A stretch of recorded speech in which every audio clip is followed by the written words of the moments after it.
አዳኛችን ጌታችን ኢየሱስ ነው ይታወቃል። እና ምናልባት አሁን ብዙ ሰዎች የጥምቀትን የማዳን ነገር ሲነሳ ትንሽ ግር የሚላቸው እንዲህ የሚያዳነን ኢየሱስ ክርስቶስ ነው፣ የሚያድነው ጌታችን ነው፣ በእርሱ ደም ነው የምንድነው፣ የእርሱ ደም ነው የእርሱ ሊያፈርስ። እሺ፣ ኧረ በስመ አብ በጣም መሰረታዊ ችግር አለ። ያሬድ እዚህ አሁን አየህ ሊያፈርቅ ያልከው ነው። እኔ እንኳን ትቼክ ነበር እዛው እኮ አስተካክየዋል። እንግዲህ ከላይ እያለ ይጽፍብኛል። አንዱ ይመጣና ሊያፈርጥ ይለኛል። እኔ በጣም በሆነ አይ ገመር ግን እና ለብዙዎች ምናልባት ትንሽ ግር የሚላቸው ምንድን ነው? አዎ እንደው የሚያድነው ጌታችን ኢየሱስ ሲሆን እንዴት ደግሞ ጥምቀት ደግሞ ያድናል ይባላል? ታዲያ የክርስቶስን የማዳን ኃይል እንደው ዙር አያደርግብንም ወይ የሚል ነገር ውስጣቸው እንደዚህ ፍራቻ ይፈጠራል። እና ያው እንደዚህ አይነት ነገር የሚፈጠርበት ምክንያት ካደጉበትና ይዘውት ከኖሩት ትምህርት አንጻር ነው። እንግዲህ አሁን ጥምቀት ያድናል ስንል ምን እያልን ነው የሚለውን የተወሰነ ነገር ላስቀምጥ። ጥምቀት ያድናል ስንል ክርስቶስ ኢየሱስም ያድናል፣ ጥምቀትም ደግሞ ያድናል እያልን አይደለም። እንደዚህ አይነት ትምህርት እኛ ጋር የለም። ታዲያ ምንድን ነው ከተባለ፣ አዎ ኢየሱስ ክርስቶስ ያድናል። ኢየሱስ ክርስቶስ ሲያድን ምንድን ነው? ጸጋውን በመስጠት አይደለም የሚያድነን? ጸጋው በእምነት አድኗችኋል ይለናል መጽሐፍ ቅዱስ። ስለ ጸጋው ያድናል። ጸጋውን እንዴት ነው የሚያድነን ስንል እኛ ስናምን ጸጋው የት ነው የሚያድነን ከተባለ፣ ለምሳሌ ጥምቀት ውስጥ ሆነን ጥምቀትን እግዚአብሔር ልክ እንደ ወርክሾፕ ነው ያደረገው። ጥምቀትን እግዚአብሔር እንዴት ነው ያደረገው? ኃጢአተኛውን ሰው ተቀብሎ ዳግም የሚፈጥርበት ቦታ አድርጎታል። በቃ ይህ ታላቅ የሆነ ምስጢር ነው። ይህንን ቅዱስ ምስጢር ምንድን ነው ያደረገው? እግዚአብሔር ሰውየውን ዳግም የሚፈጥርበት፣ ዳግም የሚወልድበት፣ ከሰማይ የሚወልድበት፣ ከኃጢአት አንጽቶ ንጹህ ልቦናን ወይም ደግሞ ምንድነው ንጹህ አእምሮን የሚሰጥበት፣ በጎ ሕሊናን የሚሰጥበት ስፍራ አድርጎታል ጥምቀትን። ስለ ጸጋውን የሚያድልበት ስፍራ ነው ጥምቀት። ሚንስ ኦፍ ግሬስ ነው፣ የእግዚአብሔርን ጸጋ የምንቀበልበት ነው የምንለው ለዛ ነው። እዛ ጋር ፊት ለፊት ላይ የሚታይ ውሃ ምናምን አለ፣ ካህኑ ይታያል ምናምን፣ ተጠማቂው ኃጢአተኛው ሰውዬ አለ እና የኃጢአተኛው ሰውዬ ወደ ውሃ ውስጥ ልክ ገብቶ ሲወጣ እግዚአብሔር በዛ ውስጥ የእግዚአብሔር መንፈስ በዛ ውስጥ ምን ያደርጋል? እግዚአብሔር በመንፈሱ በኩል ምን ያደርገዋል? ያንን ኃጢአተኛ ሰው በክርስቶስ ኢየሱስ የማዳን ስራ ነፃ ያወጣዋል። አብሮ በቃ ከውሃ ሲወጣ ሰውዬው በቃ ነፃ እየወጣ ነው። የእግዚአብሔር ልጅ እየሆነ ነው። ከኃጢአት ነፃ እየሆነ ነው። ዳግም እየተወለደ እንደ አዲስ እየተፈጠረ ነው። ስለዛ ጥምቀትን እግዚአብሔር ሰውየውን ዳግም የሚሰራበት ቦታ ነው ያደረገው። ስለዛ ጥምቀት ያድናል ስንል ወደ ጥምቀት የምንሄደው የምርም ለመዳን ነው። በዛ ውስጥ ግን የሚያድነን እግዚአብሔር ነው። ስለዛ ምንድን ነው አሁን ሰዎች እንዲድኑ እግዚአብሔር አብ ልጁ ኢየሱስ ክርስቶስን ላከው። እንደምታውቁት እግዚአብሔር አብ ልጁ ኢየሱስ ክርስቶስን ላከው። ልጁ ኢየሱስ ክርስቶስ ማለት ዓለምን ሁሉ እንዲሁ ወዶ ማለት ነው። ከኛ ምንም ነገር ሳይታይ እግዚአብሔር አብ ዓለምን እንዲሁ ስለወደደ ልጁ ኢየሱስ ክርስቶስን ላከው። የእግዚአብሔር ልጅ ኢየሱስ ክርስቶስ ደግሞ በስጋ ተገለጠና በተለየ አካሉ ከቅድስት ድንግል ከንጽሕት እናቱ በስጋ መጥቶ ያለ ኃጢአት ተመላለሰ፣ ሕግን ሁሉ ፈጸመ። ከዛ በኋላ ስለ ሁላችን ተሰቀለ፣ ሞተ፣ ተቀበረ። በሶስተኛውም ቀን ከሙታን ተለይቶ ተነሳ። ከዛን ከፍ ከፍ እያለ አረገ፣ በአባቱ በእግዚአብሔር ቀኝም ተቀመጠ።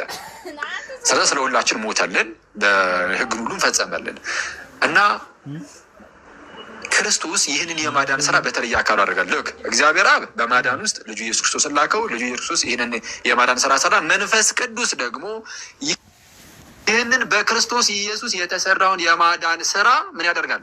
በአማኞች ላይ ለአማኞች ይሰጣል። ለሚያምኑ ሰዎች አሁን ያዳንን ወልድ ብቻ አይደለም፣ አብና መንፈስ ቅዱስ አላዳኑንም እንዲያድነውናል። ግን ይሄ ሮላቸው ግን ሊለያይ ይችላል።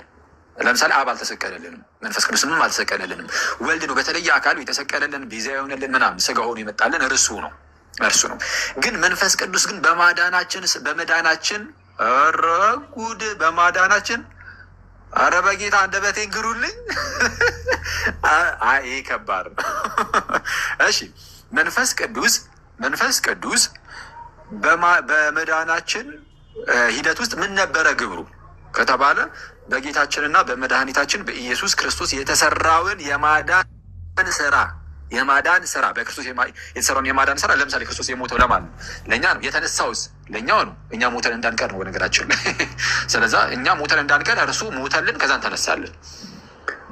እውነቱን ለመናገር በአባቱ ቀኝ ሲቀመጥም ለእኛው ነው እና ክርስቶስ ኢየሱስ ሞቶ ከተነሳ ስለ እኛ ማለት ነው። ያንን የጌታችንን ሞትና ትንሣኤን እንዴት ነው የምናገኘው? ማን ነው ለእኛ የሚያደርገው ከተባለ መንፈስ ቅዱስ ነው። ይህንም ስራ የሚሰራው መንፈስ ቅዱስ ነው። መንፈስ ቅዱስ ልክ ሰዎች ሲያምኑ ያንን በጌታ የተሰራው ለእኛ የተሰራውን የማዳን ስራ መንፈስ ቅዱስ ለእኛ ይሰጠናል። ለሚያምኑ ሰዎች ሁሉ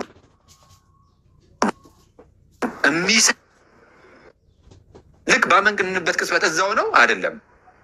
እንግዲህ ስናምን ወይም ደግሞ አማኞች ወደ ጥምቀት ውስጥ ሲገቡ መንፈስ ቅዱስ በክርስቶስ የተሰራውን ስራ ሁሉ ለእኛ ደግሞ ይሰጠናል። እኛ ደግሞ እንድናገኝ ያደርገናል። ስለዚህ ልክ ሰውየው ሲጠመቅ ከጌታ ጋር ስንት ይሆናል? አንድ ይሆናል። ከጌታ ጋር ልክ አንድ ሲሆን እንግዲህ አሁን ያሬዱ ያሳየው ጥቅስ አለ ሮሜ 6:3 ላይ ወይስ ከክርስቶስ ኢየሱስ ጋር አንድ እንሆን ዘንድ የተጠመቅን ሁላችን ከሞቱ ጋር አንድ እንሆን ዘንድ እንደተጠመቅን አታውቁምን የሚለው ክፍል ላይ ከጌታ ጋር አንድ እንሆን ዘንድ የተጠመቅ ነው። አዎ ስለዛ ልክ ስንጠመቅ ከጌታ ጋር የምርም አንድ እንሆናለን በመንፈስ ቅዱስ አሰራር። ስለዛ አንድ ስንሆን በጌታ የተሰራው የማዳን ስራ ሁሉ እሱን ሁሉ እኛም እናገኘዋለን። ለእኛም ይሆንልናል ማለት ለእኛ ይሆንልናል ማለት እኛ እናገኘውና እንድንበታለን የክርስቶስን ሞቱንም ትንሣኤውንም። ስለዛ ምን አለ ጳውሎስ? ወይስ ከክርስቶስ ኢየሱስ ጋር አንድ እንሆን ዘንድ የተጠመቅን ሁላችን ይልና ከሞቱ ጋር አንድ እንሆን ዘንድ የተጠመቅን አታውቁምን ይላል። ስለዛ ከሞቱ ጋር አንድ እንሆን ዘንድ ስለዛ ሞቱን እናገኘዋለን አናገኘውም? የጌታችን እናገኘዋለን። የሞተው እኮ ለእኛ ነው እንድንድን ማለት ነው። ከላይ ከፍ ብላችሁ አይታችሁ ከሆነ የጌታን ሞት ማግኘት ምን ማለት እንደሆነ እንድታውቁት ማለት ነው። ከሞቱ ጋር አንድ መሆን ማለት በነገራችን ላይ መሞት ማለት ነው። ከክርስቶስ ጋር ሞተናል አይደል? አዎ። ስንሞት ግን ጌታ ቀጥታ በአካል የምርም ቢሞትም የምርም እጆቹን እግሮቹን ተቸንክሮ እንደዚህ አይነት የሚገርም ስቃይን አይቶ ቢሞትም እኛ ግን በመንፈስ ቅዱስ አሰራር ያንን ሞቱን ስለምናገኝ እኛም ከእርሱ ጋር ሞትን ተብሎ ይነገርናል። ስንሞት በመንፈስ ማለት ነው። ስንሞት መንፈሳችን ሲሞት ማለት አይደለም፣ ግን በመንፈሳዊ አሰራር ማለት ነው። ስንሞት የምንሞተው ለኃጢአት ይሆናል። ለኃጢአት ጌታችን የሞተው የእኛን ሁሉ ኃጢአት ለማስወገድ ስለሆነ እኛ ከጌታ ሞት ጋር አንድ ስንሆን በዚህ በክርስቶስ ኢየሱስ ስራ እኛም ለኃጢአት እንሞታለን። ስለዛ አሁን የተነበበችው ቁጥር 3 አይደለች? ከፍ ብላችሁ ቁጥር 2 ካያችኋት ምንድን ነው የምትለው? ምናልባት ከላይ ከፍ ብላችሁ ከምዕራፍ 5 ጀምራችሁ ካያችሁ አዳምንና ክርስቶስን ያነጻጽራል ጳውሎስ። እንደው በአንድ ሰው ኃጢአት ምክንያት ሞት ወደ ዓለም በአንድ ሰው ምክንያት ኃጢአት ወደ ዓለም ገባ፣ በኃጢአትም ሞት፣ እንዲሁ ሁሉ ኃጢአት ስለሰራ ሞት ለሁሉ ሰው ደረሰ ምናምን እያለ ሮሜ ምዕራፍ 5 ቁጥር 12 ጀምራችሁ ስታነቡ በአንድ ሰው በደል ምክንያት ሞት በሁሉም ሰው ላይ እንደነገሰ ይናገራል።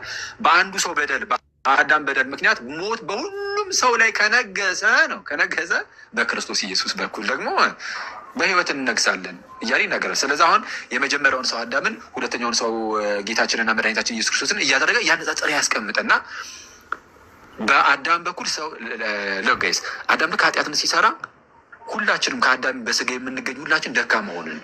ልክ ሮሜ ምዕራፍ 5 ቁጥር 6 ላይ ገና ደካሞች ሳለን ክርስቶስ ስለኛ ሞቷልና እንደተባለው ነው። ደካሞች ሆንን፣ በቀላሉ ኃጢአት የምንሰራ ኃጢአት የሚበረታታብን ሞት የሚገዛን ምናምን ሆንን። ስለዚህ አሁን ከአዳም የተገኘ በቀላሉ ኃጢአትን እየሰራ የሚኖር የኃጢአት ባሪያ ሆኖ ይኖር ነበር። ልክ ክርስቶስ ኢየሱስ ሲመጣ ግን ጸጋ አብልጦ በዛ ይላል፣ በለጠ ይላል። እዛው ጋር ሮሜ ምዕራፍ 5 ላይ ጸጋ አብዝቶ በለጠ። ለምን? ለማሸነፍ፣ ይሄ አስቀድሞ የነበረውን ግዛት ለማሸነፍ ጸጋ አብዝቶ በለጠና ኃጢአትን አስወግዶ እኛን ነፃ አወጣን። ስለዚህ ኃጢአት ልክ ምንድነው የሰኞ ነው። አዎ የሰኞ ውዳሴ ማርያም ላይ እንደሚለው ማለት ነው። ኃጢአት በበዛበት በዛ የእግዚአብሔር ጸጋ ተበዛለችና እንደተባለ ኃጢአት በበዛበት በዛ ማን ተበዛለች? የእግዚአብሔር ጸጋ ይበዛል። የእግዚአብሔር ጸጋ የሚበዛው ለምንድን ነው ማለት? ኃጢአት በበዛበት ቦታ የእግዚአብሔር ጸጋ የሚበዛው ለምንድን ነው? ያንን አሸንፎ ሰዎችን ነፃ ለማውጣት ማለት ነው።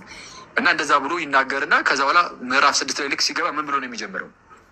ምዕራፍ 6 ቁጥር 1 ላይ ታዲያ እንግዲያውስ በኃጢአት ጸንተን እንኑርን ይላል። ተመልከቱ፣ በኃጢአት ብዛት ምክንያት የእግዚአብሔር ጸጋ ከፍ ብሎ ከመጣ በኃጢአት ምክንያት ልክ ኃጢአት ሲበዛ የእግዚአብሔር ጸጋ ደግሞ ጭራሽ አብዝቶ የሚበዛ ከሆነ ታዲያ ልክ ያው እዚህ ጋር እንግዲህ ያሬዶ ማመጣልን መሰለኝ። እሺ እንግዲህ ምን እንላለን?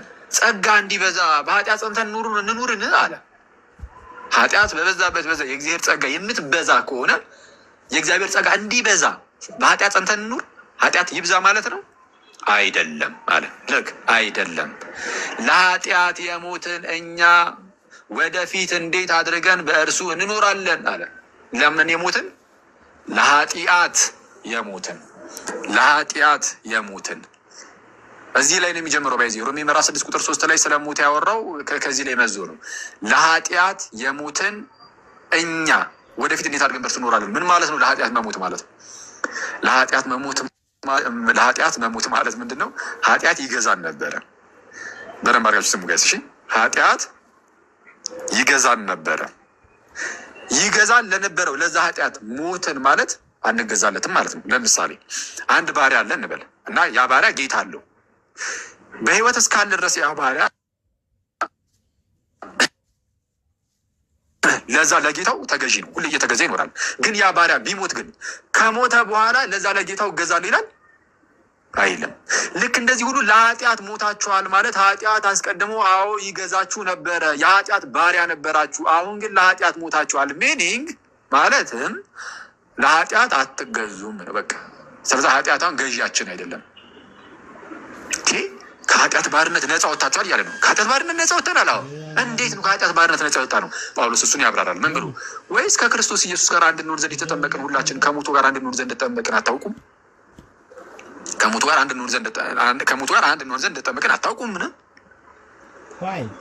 ከጌታ ጋር አንድ እንሆን ዘንድ የተጠመቅን ሁላችን እኮ የተጠመቅነው ከምኑ ጋር አንድ ለመሆን ነው አለ። ከሞቱ ጋር አንድ ለመሆን ነው። ከለምን ብሎ ለኃጢአት የሞትን እኛ። ስለዚህ ለኃጢአት የሞት ነው ከጌታ ሞት ጋር ስንት በመሆን ነው? አንድ በመሆን ነው። ከኃጢአት ባርነት ነፃ የወጣ ነው ከጌታ ሞት ጋር አንድ በመሆን ነው። ከጌታ ሞት ጋር ደግሞ አንድ የሆነ የት ነው አለ? ጥምቀት ላይ። በጥምቀት አለ ከሞቱ ጋር አንድ እንሆን ዘንድ እንደተጠመቅን አታውቁም? የተጠመቅነው ከጌታ ሞት ጋር አንድ ለመሆን ነው። ከጌታ ሞት ጋር አንድ ስንሆን የምርም እንሞታለን። ለምን? ለኃጢአት። በኃጢአት አይደለም የምንሞተው። በነገራችን ለኃጢአት የምንሞተው ልዩነት አለው። በኃጢአት መሞት ኃጢአት ሰልጠኖብን እኛ ስንሞት ማለት ነው። በኃጢአት ምክንያት ሞትን ማለት ነው። ለኃጢአት ስንሞት ማለት ግን ኃጢአትን እምቢ ማለት ነው እና ለሲኦል ይለያያል። በኃጢአት ምክንያት መሞት እንደማለት። በኃጢአት መሞት ማለት በኃጢአት ምክንያት ነው። ሞት የኃጢአት ደሞዝ ስለሆነ ሮሜ 6:23 ላይ እንደተነገረው እዚሁ ማለት ነው። የኃጢአት ደሞዝ ሞት ነው ስለሚል በኃጢአት መሞት ማለት ሞት ክፍያ ሆኖ መጥቶብት ስትሞት ማለት ነው። ለኃጢአት መሞት ግን ነው አንተ ገዢ አይደለህም። ኃጢአት ወይ አንተ ካሁን በኋላ ገዢ አይደለህም፣ እኔም ደግሞ የአንተ ባሪያ አይደለም ስትል ነው። ሮሜ ምዕራፍ 6 እዚሁ ጋር ዝቅ ብሎ ይህን ነገር በነገራችን ላይ በተወሰነ መልኩ ያብራሩ አላ ቁጥር 10 ላይ እንዲላል መሞትን አንድ ጊዜ ፈጽሞ ለኃጢአት ሞቷል እና በህይወት መኖርን ግን ለእግዚአብሔር ይኖራል ካለ በኋላ ጌታችን ኢየሱስን እንዲሁም እናንተ ደግሞ ይላል ቁጥር 11 ላይ እንዲሁም እናንተ ደግሞ ለኃጢአት እንደሞታችሁ ግን በክርስቶስ ኢየሱስ በጌታችን ሆናችሁ ለእግዚአብሔር እስቲ እንትን አድርገው ያሬዶ በክርስቶስ ኢየሱስ በጌታችን ሆናችሁ ለእግዚአብሔር ሕያዋን እንደሆናችሁ ራሳችሁን ቁጠሩ። ለኃጢአት ሞታችሁ ውስጥ ይቀጣይ ደግሞ ምን ይላል? ስለዚህ ለእግዚአብሔር ነው ሕያዋን ሆነን የምንኖረው። ለኃጢአት ሞተን ሚኒንግ እግዚአብሔር ብቻ እየተገዛን ኃጢአት አይበረታታብንም ማለት ነው። ስለዚህ እንግዲህ ለምኞቱ እንድትታዘዙ በሚሞት ስጋችሁ ኃጢአት አይንገስ። እንግዲህ ለምኞቱ እንድትታዘዙ በሚሞት ስጋችሁ ኃጢአት አይንገስ። ምክንያቱም ኃጢአት በእናንተ ከነገሰ ለምኞቱ እየታዘዛችሁ ትኖራላችሁ። ስለዚህ እንግዲህ አይግዛችሁ ምን ኃጢአት። ስለዚህ ለኃጢአት ሞታችኋል ማለት ኃጢአት አይገዛችሁም፣ እናንተ የኃጢአት ባሪያ አይደላችሁም ነው። ስለዚህም ብልቶቻችሁንም የአመፃ የጦር ዕቃ አድርጋችሁ ለኃጢአት አታቅርቡ። እንዴ ባሪያችሁ አይደለም ባሪያዎቹ አይደላችሁም ለኃጢአት። ስለዚህ ብልቶቻችሁን የጦር ዕቃ አድርጋችሁ ለኃጢአት አታቅርቡ፣ ነገር ግን ከሙታን ተለይታችሁ በሕይወት እንደምትኖሩ ራሳችሁን ለእግዚአብሔር አቅርቡ። ብልቶቻችሁንም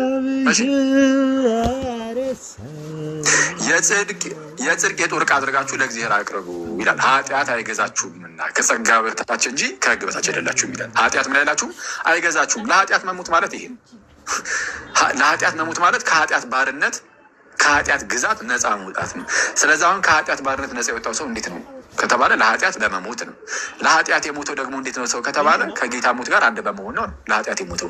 ከጌታ ሞት ጋር ደግሞ አንድ የሆኑ የት ነው ከተባለ ጥምቀት ላይ ነው። ያው ምንድነው ከሞቱ ጋር አንድ እንሆን ዘንድ ከክርስቶስ ሞት ጋር ማለት ነው አንድ እንሆን ዘንድ እንደተጠመቅን አታውቁም ምን እንዳለው። ስለዚህ አሁን ምን እያልኳችሁ ነው? ክርስቶስ ስለ ሁላችን ሞተ። ያንን ሞት ሰው ለማግኘት ምን ማድረግ አለበት? ማመን አለበት። አስቀድሞ አምኖ ልክ ወደ ጥምቀቱ ሲገባ መንፈስ ቅዱስ ከክርስቶስ ጋር አንድ ሲያደርገው ከክርስቶስ ሞት ጋርም እዛው አንድ ይሆናል። ያ ኃጢአተኛ ሰውዬ ልክ የኃጢአተኛው ሰውዬ በጥምቀት ውስጥ ከጌታ ሞት ጋር አንድ ሲሆን ለኃጢአት ይሞታል። ኃጢአት ዝም ብሎ የማይገዛው አይነት ሰው ይሆናል። አቅምን ያገኛል፣ ዳግም ይወለዳል። ስለዚህ አሁን ጥምቀትን እግዚአብሔር እንዳልኳችሁ እንደ ስራ ቦታው አድርጎታል። በቃ ሰውየውን ዳግም የሚፈጥርበት ቦታ አድርጎታል። ስለዚህ በመንፈስ ቅዱስ አሰራር ያ ሰው ዳግም ይወለዳል። የክርስቶስን የማዳን ስራ ሁሉ ያገኛል። ያው በቃ እንግዲህ መጽሐፍ ቅዱሳችን እሱን ነው የሚያስቀምጥልን። ከዝቅ ብሎ ሞቱንም በሚመስል ሞት ከእርሱ ጋር ከተባበርን ትንሣኤውን በሚመስል ትንሣኤ ደግሞ ከእርሱ ጋር እንተባበራለን ይላል። እንዴ ከጌታ ጋር በሞቱ ሳንተባበረው እንድናለን? እንዲ አንድ ታሪክ ካልተባበርንማ በቃ እዛው ገና ሩቅ ነን ማለት እኮ ነው። ሞቱን አላገኘነውም ማለት ነው። ሞቱንም በሚመስል ሞት ከእርሱ ጋር ከተባበርን አለ። ከእርሱ ጋር አልተባበርንም፣ ከጌታ ጋር ትብብር የለንም ማለት ሩቅ ነን፣ ባዳ ነን፣ ገና ለጌታ ባዳ ነን፣ ትብብርም የለንም፣ ሩቅ ነን ገና። ስለዛ ከእርሱ ጋር አንድነት የለንም። ከጌታ ጋር አንድ ስለመሆን ስላወራ ከላይ ማለት ነው። ከጌታ ጋር አንድነት ከሌለን ገና ነን፣ ድህነት የለንም። ከጌታ ጋር አንድነት ሳይኖረን ትብብር ሳይኖረን መዳን አንችልም። ለመዳን ጌታችን ኢየሱስ ክርስቶስ ያስፈልገናል። ኢየሱስ ክርስቶስን ደግሞ በዛ በጥምቀት ውስጥ የምርም እናገኘዋለን። ለዛ ነው መጽሐፍ ቅዱሳችን በጥምቀት ውስጥ የኃጢአት ስርየት አለ፣ ለኃጢአት ስርየት ተጠመቁ ምናምን የሚለው መጽሐፍ ቅዱስ እንዲሁ አይደለም። የምርም በዛ በጥምቀት ውስጥ ከጌታ ጋር አንድ መሆን ስላለ በዛ ውስጥ የኃጢአት ስርየት ስላለ የክርስቶስን የማዳን ስራ ስለምናገኝበት ነው። ያው ሐዋርያት ሥራ ምዕራፍ 2 ቁጥር 38 ላይ ማየት ይቻላል። ኃጢአታችሁ ይሰረይ ዘንድ እያንዳንዳችሁ በኢየሱስ ክርስቶስም ተጠመቁ ሲል እናያለን። ወይም ደግሞ በዚህ በሐዋርያት ሥራ ምዕራፍ 22 ቁጥር 16 ላይ ራሱ ጳውሎስ እንኳን እኔ በጣም ነው የሚገርመኝ ይኸኛው ባይሆን ጳውሎስ እንደምታውቁት የአዲስ ኪዳን መጽሐፍትን ከግማሽ በላይ የሚሆኑትን ኦልሞስት እሱን የጻፉ እንግዲህ ከዋናዎቹ ከነዚዎቹ ማለት ነው። ኤኒዌይስ ጳውሎስ ምን አይነት ድንቅ መምህር እንደሆነ ታውቃላችሁ። ምን አይነት ድንቅ አባት እንደሆነ ታውቃላችሁ። እና ያ ታላቅ ቅዱሱ ሐዋርያ ወደ ክርስትና ልክ ሲመጣ አመጣጡን አስታውሱት። እንዲህ ነበር የመጣው ጳውሎስ። መጀመሪያ አሳዳጅ ነበረ እንደምታውቁት። ጭራሹን ክርስቲያኖችን ለማሳደድ ፈቃድ አውጥቶ ምናምን ከኢየሩሳሌም ወደ ደማስቆ ይሄዳል። ወደ ደማስቆ ይሄድና እንዳለ እየሰበሰበ እያሰረ ሊያመጣ ማለት ነው ክርስቲያኖችን። ልክ ወደ ደማስቆ ሲሄድ በመንገድ ላይ ጌታችን እንደምታውቁት ሄዱ ታሪኩን ያው ከላይ ተገለጠለት እና በብርሃን መልክ ይገለጣል። ከዛ በኋላ ሳውል የጠርሴሱ ሳውል ወይም ጳውሎስ ማለት ነው። ሳውል ወደቀ፣ አይኑ ታወረ። ከላይ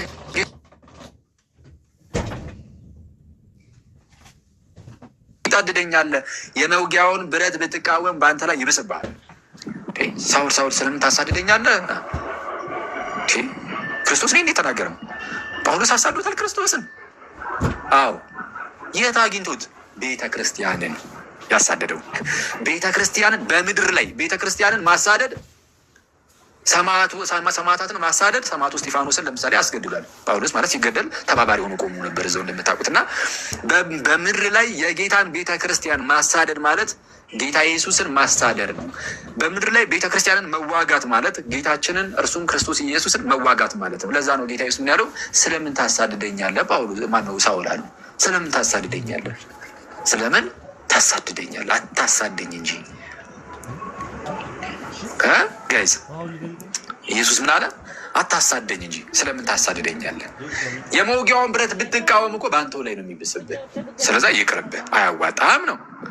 ስለዛ በተቻለ አቅም ቤተ ክርስቲያንን መዋጋት በራስ ላይ ውጋት ማምጣት ነው። ኦኬ፣ በራስ ላይ ውጋት ማምጣት ነው። እና ኤኒዌይስ ጳውሎስ ይህንን ነገር ሰማ። ከዛ በኋላ ጌታዊ እንግዲህ ምን ላድርግ ብሎ ይጠይቀዋል። ማለት አንተ ማነህ ብሎ ከጠይቀው በኋላ አንተ የምታሳድደኝ የናዝሬቱ ኢየሱስ ነኝ፣ አንተ የምታሳድደኝ የናዝሬቱ ኢየሱስ ነኝ። እንግዲህ ምን ላድርግ ጌታዊ አለ። ይህን ሲያውቅ ኢየሱስ መሆኑን ሲያውቅ ጳውሎስ ምን አለው? እንግዲህ ምን ላድርግ በቃ። ያኔ ጌታችን ኢየሱስ መለስ አድርጎ ምን አለ? በቃ ጌታም ብለኸኛል፣ አምናሃል፣ በል በቃ እንግዲህ ድነሃል፣ ተነሳና ወደ አገልግሎት ግባ አይደል ያለው ኢየሱስ። እንደዛ እኮ ነው ያለው አይደል? ጳውሎስን እዛው ጋር አረ በቃ አምናሃል፣ በል ተነስ፣ እኔ ከአንተ ጋር ነኝ፣ በል ወደ አገልግሎት ግባ አላለውም። ባይዘይ ምንድን ነው ያለው? ተነሳና እሺ ወደ ከተማው ግባ፣ ልታደርግ የሚገባህንም ደግሞ የታዘዘውንም ነገር ደግሞ እነርሱ ይነግሩሃል አለው። ጌታችን ራሱ እነሱ ይነግሩሃል ሊያደርግ የሚገባውን ጳውሎስ። አዎ ምንድን ነው እሱ? ወደ ሐናንያ ወሰዱት፣ ወደ ከተማ አስገብተው። ሐናንያስ ምን አደረገ? ሐናንያ አዘዘው አንድ ትእዛዝ። እንግዲህ ሊያደርገው የሚገባውን ጳውሎስ ሊያደርግ የሚገባውን ነገር አዘዘው። ምን ብሎ? ተነስ አለው። ሐዋርያት ሥራ ምዕራፍ 22 ቁጥር 16 ተነስ፣ እሺ ስሙን እየጠራህ ተጠመቅ ከኃጢአትም ታጠብ። ከኃጢአት መታጠብ እኮ አለብህ ጳውሎስ። አዎ ጌታን እዛ መንገድ ላይ አግኝተኸዋል። ጌታ እርሱ በጣም እንደው ይሄ የጻድቁን ድምፅ ሰምተሃል እንድትሰማም ታድልሃል እኮ ይለዋል ሐናንያ። የጻድቁን ድምፅ እንድትሰማ ታድልሃል ምናምን። አዎ ትክክል። ጌታ እርሱ ተገልጦልሃል። አዎ ግን የኃጢአት ስርየትን ደግሞ መቀበል አለብህ። ከኃጢአትህ ልትታጠብ ይገባል። ከኃጢአትህ የምትታጠበው እንዴት ነው? አሁንስ ለምን ትዘገያለህ? በማለት ይኸው ያሬዶ እንደ ማርክ ያደረገበትን አንብቡ። ሐዋርያት ሥራ ምዕራፍ 2 ቁጥር 16 ተነሳና ስሙን እየጠራህ ተጠመቅ ከኃጢአትህም ታጠብ። ጳውሎስ ራሱ በጥምቀት ከኃጢአቱ ታጥቦ ነው የመጣው። አስቡት፣ እሱ ራሱ እንዲታዙ ከኃጢአቱ በጥምቀት ታጥቦ መጥቶ ጥምቀት አያድንም ብሎ ሲሰብክ ጳውሎስን አስቡት። በፍጹም ሊሆን አይችልም። ጳውሎስ ጥምቀት ስለ ድህነት ነው ከኃጢአት ለመታጠብ ነው ብሎ መስበኩ እንደማይቀር እናውቋለን። ለዛ ከጌታ ጋር እንደምንሆነው በጥምቀት ነው ሲጀመር ብሎ የደመደመው ለዛ ነው። ስለዛ ከጌታ ጋር እንደምትሆነው በጥምቀት ከሆነ አማኞች አንድ አማኝ ልክ መጥቶ ወደ ጥምቀት ውስጥ ሲገባ ወደ ሲገባ ከጌታ ጋር አንድ ይሆናል። ልክ ከጌታ ጋር አንድ ሲሆን በዛ ውስጥ እግዚአብሔር ያንን ሰውዬ በክርስቶስ በኩል የራሱ ልጅ ያደርገዋል፣ የኃጢአት ስርየትን ይሰጠዋል፣ ዳግም ይፈጥረዋል ምናምን፣ የክርስቶስን ሞትና ትንሣኤውን ይሰጠዋል ምናምን። በመንፈሱ አማካኝነት ይህን ስራ ሁሉ ለዛ ሰውዬ ይሰራለታል። በገላትያ ምዕራፍ 3 ቁጥር 27 ላይ ጳውሎስ ስለዛ ነው ምን ብሎ የተናገረው? ከክርስቶስ ኢየሱስ ጋር አንድ ትሆኑ ዘንድ የተጠመቃችሁ ሁሉ ክርስቶስን ለብሳችሁታል የሚለው ከክርስቶስ ጋር አንድ ትሆኑ ዘንድ የተጠመቃችሁ። ስለዛ የተጠመቃችሁት አዎ ከጌታ ጋር አንድ ለመሆን ነው። ይሄ ማለት ያልተጠመቀ ገና ከጌታ ጋር አንድ አልሆነም ማለት ነው። ምክንያቱም የሚጠመቁት ከጌታ ጋር አንድ ለመሆን ከሆነ ያልተጠመቀ ሰው ከጌታ ጋር አንድ አሉ ከጌታ ጋር አንድ ያልሆነ ደግሞ አልዳንም። ለመዳን ከጌታ ጋር አንድ መሆን ስላለብን እና እዛው ጋር ከክርስቶስ ጋር አንድ ትሆኑ ዘንድ የተጠመቃችሁ ሁሉ ክርስቶስን ለብሳችኋል ነው ያለው። ክርስቶስን የለበሱት እነማን ናቸው? የተጠመቁ ወይስ ያልተጠመቁ? ጋይስ ምንድን ነው? ከክርስቶስ ጋር አንድ ትሆኑ ዘንድ የተጠመቃችሁ ሁሉ ክርስቶስን ለብሳችኋል። ክርስቶስን የለበሱት የተጠመቁ ናቸው ያልተጠመቁ? ክርስቶስን የለበሱት የተጠመቁ ናቸው ወይስ ያልተጠመቁ? የስ ትክክል። የተጠመቁት ከታች ገስቱን ኦን አድርገው ይለኛል። ይሄና አንዴ ገስቱ ኦን ገስትማ እንዴ ዘግቼ ይገባለሁ። ይሄና እንትን እኮ ነው ብቻ ነው አካውንቲ ትንሽ ተመቷል ነው እንጂ ገስቲ ኦን ነው፣ ግን አያሳይም። ለብዙዎቻችሁ አያሳይም። አይ ነው ትንሽ እንትን ብሎ ነው ተምታቶበት ነው። ኤኒዌይስ እሺ እንግዲህ አንዴ እስቲ ያልተጠመቁ የሚል አይቻለሁ እና አንዴ ቆይ ኦኬ ያልተጠመቁ የሚላየኝ እና ገብቼ ሳይሆን እስላም ነው የሚጠበቁ የፈጠሩ የእንጃዩ ታውቃለህ። ሱሌማን ይላል ገባ ላለው የሆነ ነገሩ ጠምጥሞ ሆና ነገር ብቻ ቶ ይመችል ሞዴሬተር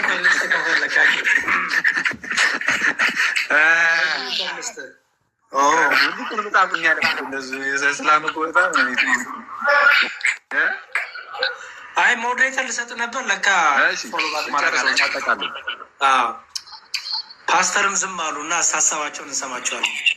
አይ አይደለም ወዳጃችን አኬ ቆንጆ ትምህርት ነው እያስተማረ ያለው ያመነበትን ነው። ደግሞ በዚህ ክርስቶስን በጣም የገለጠ ስለሆነ ተመችቶኝ እዛ ፍቃድ ካገኘው ደግሞ የኔን ሀሳብ ሪፍሌክት አደረግና አስተያየታችሁን ሰምቼ እግዚአብሔርን አመስግነን እንወጣለን ብዬ አምናለሁ። ለዛ ነው ወዳጅ ጨዋነት የኛ ባህሪ ነው። አመሰግናለሁ።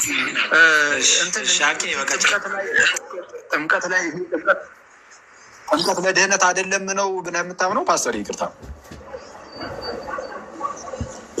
ወዳጄ እስከ ጠየቀኝ ድረስ ጥምቀት ውስጥ ድህነት እኮ እሱን ልመልስልህ ነው።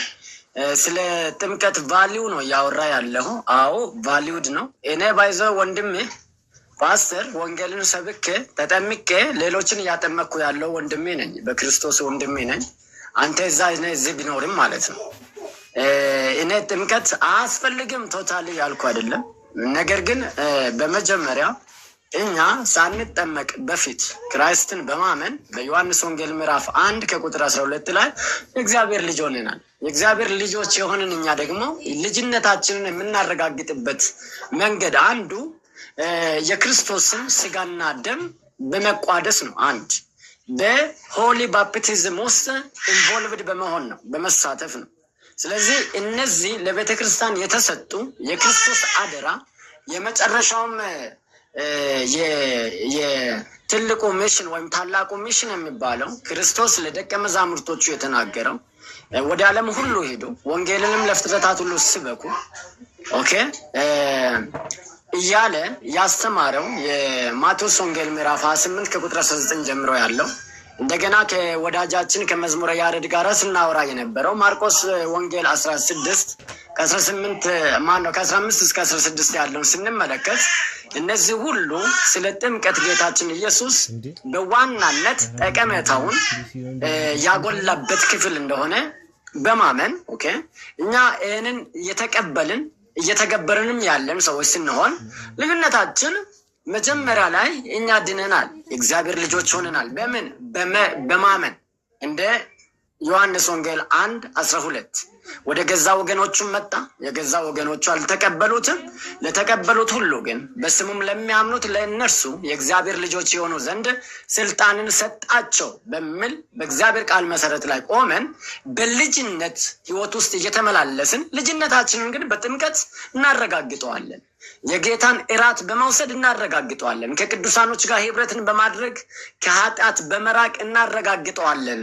ያልከው ሀሳብ በጣም ቆንጆ ነው፣ እጅግ በጣም የሚመሰገን ነው። ደግሞ እኔን እዚህ ያኖረኝ አንተን እዛ ያኖረህ ምንድን ነው? ከጥምቀት በፊት ድነት አልቋል ነው። ከዛ ከዳንን በኋላ ግን የዳንበትን ሲምቦሊዝም አፕላይ የምናደርግበት መንገድ ነው ብዬ ነው። አክዬ ቴንኪው፣ አባዬ ቴንኪው።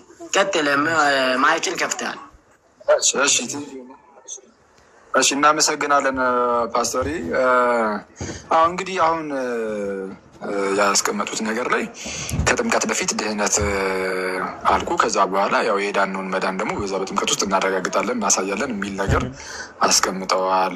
እኔ ደግሞ ያው ከቅድም ጀምሮ እንዳስረዳሁት ያው እንግዲህ መድገም ስለሌለብኝ በጥምቀት ውስጥ እግዚአብሔር አምላካችን በመንፈስ ቅዱስ አሰራር የክርስቶስን የማዳን ስራ ሁሉ ለእኛ ይሰጠናል በጥምቀት ውስጥ። ስለዛ ድህነቱ እዛው ጥምቀት ውስጥ ነው ያለው የሚል አምነን ስንጠመቅ ድህነቱ እዛ ውስጥ አለ የሚል ነገርን አስቀምጬ ነበር። ለዚህ ነገር እኔ አሁን ለተናገርኩት ነገር የመጽሐፍ ቅዱሳዊ ማስረጃዎችን ከቅድም ጀምሮ ሬዶም ሲያስቀምጡ ነበር። እኔም እዚህ ጋር ብለን የእምነታችን ጀማሪና ፈጻሚ የሆነው ጌታችንና መድኃኒታችን ኢየሱስ ክርስቶስ ከተናገራቸው ውስጥ ታላቁ ሐዋርያ ቅዱስ ጳውሎስ ከተናገሩ፣ ታላቁ ሐዋርያ ቅዱስ ጴጥሮስ ከተናገሩ እያደረግን ለማየት ሞክረናል። ኢቨን መጽሐፍ ቅዱስ ቃል በቃል በቃ ጥምቀት ያድናል ይላል። በጣም የሚያስገርም ነው። ማለት እንግዲህ አሁን መጽሐፍ ቅዱስን የምንወድ ከሆነ መጽሐፍ ቅዱስን መውደዳችን የሚረጋገጠው የምርም ለቃሉ ታማኝ በመሆን ነው ብዬ አምናለሁ። ሰው መጽሐፍ ቅዱስን የምርም እወዳለሁ፣ እንደው የእግዚአብሔርን ቃል እወደዋለሁ፣ ጌታችን ኢየሱስን እወደዋለሁ፣ እግዚአብሔርን እወደዋለሁ የሚል ከሆነ በምን ይረጋገጣል? አንዱ ከተባለ በቃ በዛ በቃል ውስጥ የተቀመጠውን ነገር በታማኝነት ይሄ አስቀድመን ከያዝን ምናምን ነገር አንጻር ብቻ ሳይሆን በቃ በግልጽ የሚናገረውን ነገር አሜን ብሎ በመቀበል ማረጋገጥ ይቻላል። የምር ለመጽሐፍ ቅዱስ ታማኝ ነን ወይም ደግሞ መጽሐፍ ቅዱስን እንወዳለን አንወድ የሚለው በእሱ ማረጋገጥ ይቻላል። ስለዛ እኔ ያው እንግዲህ አንተ ፓስተሪ መጽሐፍ ቅዱስ እንደምትወድ አምናለሁ። ብዙ ፕሮቴስታንት ወንድም እህቶቻችንም መጽሐፍ ቅዱስን ትወዳላችሁ፣ ጌታ ኢየሱስንም እንግዲህ ያው እንወዳለን ስትሉ ነው የምናየው። እኛም ትወዳላችሁ ብለን እናምናለን። ግን እኛ አሁን ደግሞ ጠሪያችን ወዴት ነው? አዎ ክርስቶስን የምትወዱት ከሆነ በምልአት በደንብ ደግሞ ብታገኙት ይህን ነገር ይሄ መጽሐፍ ቅዱስን አዎ ትወዳላችሁ፣ የመጽሐፍ ቅዱስን ሀሳብ ደግሞ በምልአት ብታገኙት ጥሩ ነው ብለን ነው እየተናገርን ያለ ነው። እና አሁን መጽሐፍ ቅዱሳችን ላይ እንዳልኩት ቃል በቃል ጥምቀት ያድናል የሚላለን። ጥምቀት ያድናል። አንደኛ ጴጥሮስ 3:21 ላይ እንደዚህ ይላል፣ ባፕቲዝም ናው ሴቭስ ዩ ነው የሚለው ወይም ሴቭስ አስ ይላል። ጥምቀት ያድነናል ወይም ጥምቀት ያድናችኋል እየተባለ ይተረጎማል። ወይስ ጥምቀት አሁን ያድናል ቃል በቃል ጥምቀት ምንድነው? ለኃጢአት ስርየት እንደሆነ፣ በጥምቀት ከኃጢአት መታጠብ እንዳለ፣ በጥምቀት ከጌታ ጋር አንድ መሆን እንዳለ፣ በጥምቀት ክርስቶስን መልበስ እንዳለ፣ በጥምቀት ዳግም መወለድ እንዳለ በጥምቀት መዳን እንዳለ ራሱ ክርስቶስ እንደ ይህን ነገር በተደጋጋሚ መጽሐፍ ቅዱስ እየተናገረ ይህን ነገር ክርስቶስን መካድ ይሆንብናል። ምክንያቱም ሰው ክርስቶስን የሚክደው ቃሉን እምቢ አልቀበልም በማለትም ስለሆነ ማለት ነው። ስለዚህ አሁን እንደው ጥምቀት ላይ ይሄ ጥምቀት ምሳሌ ነው። ይቅርታ በጣም ፓስተር ጥምቀት አሁን ይህን ነገር ያመጣው እሺ ፓስተር ይጠይቁኝ። እሺ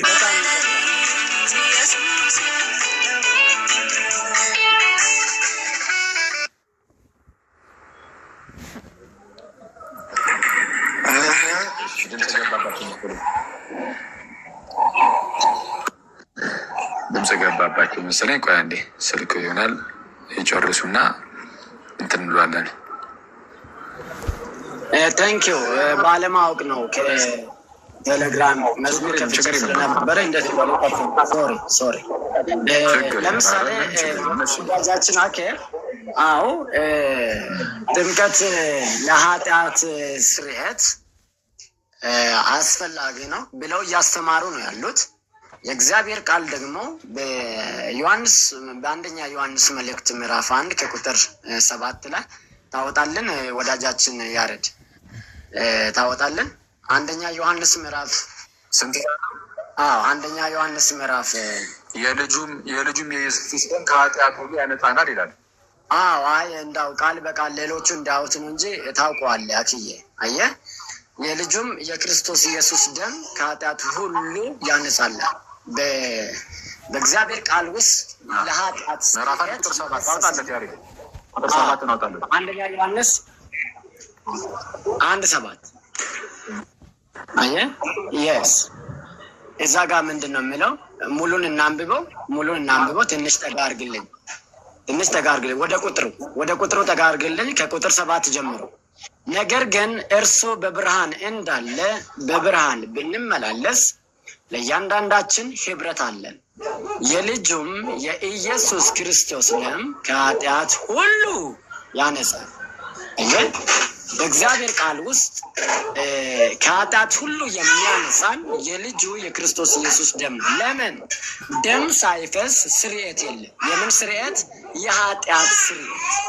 ከዚህ ቀደም የነበረውን የአሮጌ አዳማዊውን ኃጢአት፣ አሁን በስጋ የምንሰራውን ኃጢአት፣ የትኛውንም ስም ያለውና ስም የሌለውን ኃጢአት ግን መንፈስ ቅዱስን መሳደብ በመጽሐፍ ቅዱስ ስርየት የሌለው ኃጢአት ተብሎ እየተገለጸው እሱ አለ። ከዛ ውጭ ግን ሰዎች በምንም አይነት ኃጢአት ውስጥ ራሳቸውን ቢያገኙ ክርስቶስን አምነው በደሙ ከታጠቡ ቅዱስ ስጋውንና ቅዱስ ደሙን ከተቀበሉ ከኃጢአት ስርየት ከኃጢአት ነፃ መሆን ወይም የኃጢአትን ስርየት ማግኘት ይችላሉ። ይሄ በክርስቶስ ውስጥ ነው የመዳን ፕሮሰስ ተጀምሮ እየቀጠለም እያለቀም ያለው የተደመደመው በክራይስት ውስጥ ነው። ሌላው ምንድን ነው? ጥምቀቱ ምንድን ነው ብለን ስንል ጥምቀቱ እኛ ባይዘዌ የተጠመቅንን ያመንንን የጥምቀትን ዋጋ እያሳነስን አይደለንም፣ ወይም መጽሐፍ ቅዱሳዊ አይደለም ያልን አይደለንም። ግን ከክርስቶስ ጋር የድነት ስራን መጥቶ ሊጋራ አይችልም። የውሃ ጥምቀት ከፈሰሰው ከቀራኔው ደም ጋራ መጥቶ ሊወዳደር አይችልም።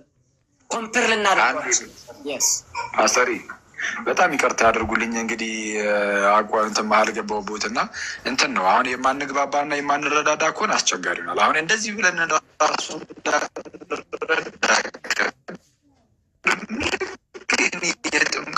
ትምህርት ስጀምር ምን ብዬ ነበረ? ብዙ ጊዜ ፕሮቴስታንት ወንድነቶቻችን የጥምቀትን የማዳን ነገር ትንሽ እንደው ለመቀበል የሚያስቸግራቸው እንደ ያዳነን ክርስቶስ እውነትም ነው። ይህ ጥምቀት ያድናል ሲባል ምንድን ነው? ከክርስቶስ ጋር እንደው ክርስቶስ የሚያድን ጥምቀት የሚያድን እንዴት ሁለት መዳን እንዴት ይሆናል? ይህማ የክርስቶስን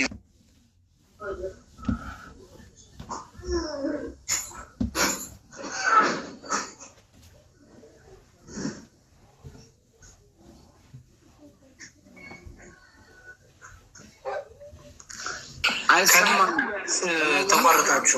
ተቋረጠ። ከአኬ ነው መሰለኝ።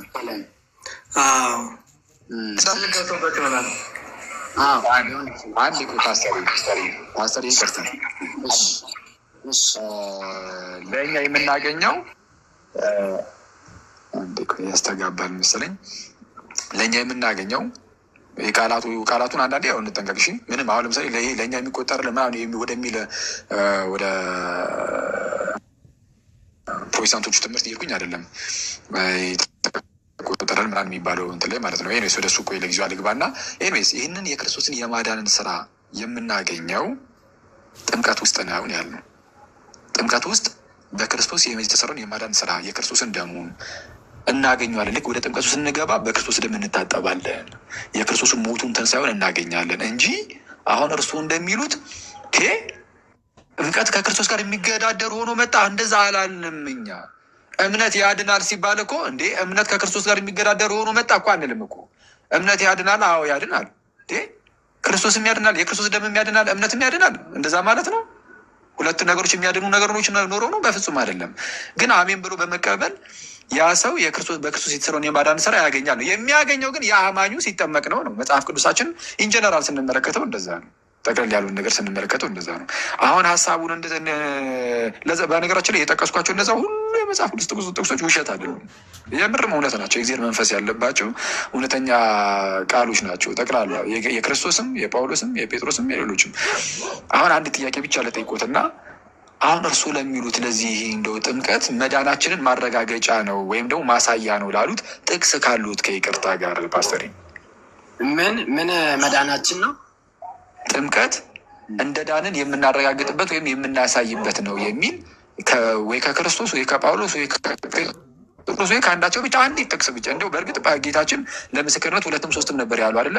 እኔ 2ም 3ም አይደለም አንዲት ብቻ ጠቅስ አለው። አሁን እርሱ ለሚያስተምሩት ትምህርት ማስረጃ አሉት? አሁን ጥምቀት ማሳያ ነው የሚለውን ወይም ደግሞ ማረጋገጫ ነው የሚለውን ማሳያ ነው የሚለው ሳይሆን በእምነት እንደዳንን እኛ ሶላ ጥምቀት ቻውሽ ትምህርት ነው ሶላ ፊዴ እሱማ ዛሉን የሚል ትምህርት አላችሁ። እናንተ አላችሁ፣ መጽሐፍ ቅዱስ ግን የለውም እያለ ነው ፓስተር ከታላቅ ይቅርታ ጋር። እናንተ እምነት ብቻ ነው፣ መጽሐፍ ቅዱስ ግን ጥምቀት ለድህነት እንደሆነ አሁን ከቅድም ጀምሮ ይኸው ከታላቅ ይቅርታ ጋር ጥምቀት ለኃጢአት ስርየት እንደሆነ ጠቅሰን አሳይተናል። ጥምቀት ለድህነት እንደሆነ ጠቅሰን አሳይተናል። ጥምቀት ከጌታ ጋር አንድ ለመሆን እንደሆነ ጠቅሰን አሳይተናል። ጥምቀት ዳግም ለመወለድ እንደሆነ አሳይተናል። ጥምቀት ምንድነው ክርስቶስን የምንለብስበት እንደሆነ አሳይተናል። ጥምቀት ከኃጢአት የምንታጠብበት እንደሆነ እየጠቀስን ለእያንዳንዱ ይኸው እዚች ጋር እንድች የምትላለች እያለን አሳይተናል። አሁን ከእርሱ አንዲት ጥቅስ እፈልጋለሁ። ምን አይነት ጥቅስ? ጥምቀት መዳናችን ግጥበት ነው ወይም የሚል አሁን ይህን እንደዛ ስላሉ አስቀድሞ ማለት ነው እንደዚህ የሚል አንዲት ጥቅስ ብቻ ስጡን ነው። አንዲት ጥቅስ ቅድም እኮ ስታወራ የነበረበት ክፍል ነው ሶር አክዬ ቅድም የሮሜ ምዕራፍ 6ን አንድ ጥቅስ ስጡኝና አብረን ያሬዱ ይክፈተው። አንዲት ጥቅስ እኮ ሮሜ ምዕራፍ 6 ክፈትላቸው እስኪ ያሬዱ። አሁን አንድ እንሆን ዘንድ ይላል እንጂ ማረጋገጫ ያለው እንጂ ማረጋገጫ ወይ ማሳያ አይደለም። እኔ የጠየቁት እሱን ነው። ማረጋገጫ ወይም ማሳያ የሚለውን እንዲያሳዩኝ። ማረጋገጫ ወይ ማሳያ የምለለውም እንደ ከአንተ አላውቅም እንዳለ ጥሩ አይመጣም። አንተ ባይብልን ታውቀዋለህ። ቃል በቃል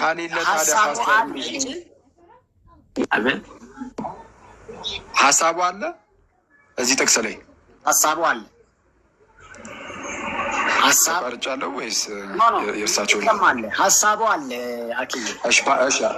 ሀሳቡ እዚህ ጥቅስ ላይ አለ። መልካም ሀሳቡ እዚህ ጥቅስ ላይ አለ። እስኪ አብረን እናንብበው እስኪ። ወይስ ከክርስቶስ ኢየሱስ ጋር አንድ እንሆን ዘንድ የተጠመቅን ይላል። እዚህ ጋር የተጠመቅ ነው ከጌታ ጋር አንድ ለመሆን ነው ይላል አይልም? አንድ ለመሆን ነው ይላል። እሺ አንድ ጥያቄ ልጠይቅ። ሰው ከጌታ ጋር አንድ አይሆንም ይላል፣ ያልተጠመቀ አንድ አይሆንም ይላል። ችግር የለውም። እዚህ ጋር እንግዲህ እኛ የምናውቀው እዚህ ጋር የተነገረን ነገር ሰው ከክርስቶስ ጋር አንድ የሚሆነው ሲጠመቅ ነው ብሎናል። ሌላ ቴዎሎጂ አንፈጥርም። አሁን ሳይጠመቅም አንድ ይሆናል የሚል ካለ ማሳየት ነው። እኛ የተነገረን ሰው ከጌታ ጋር አንድ የሚሆነው ሲጠመቅ ነው ብሎናል። አሚን ብለን ተቀብለናል። አይ ሳይጠመቅም አንድ ይሆናል የሚል ካለ ግን ያሳዩኝ። እኛም አሜን ብለናል። አዎ ትክክል።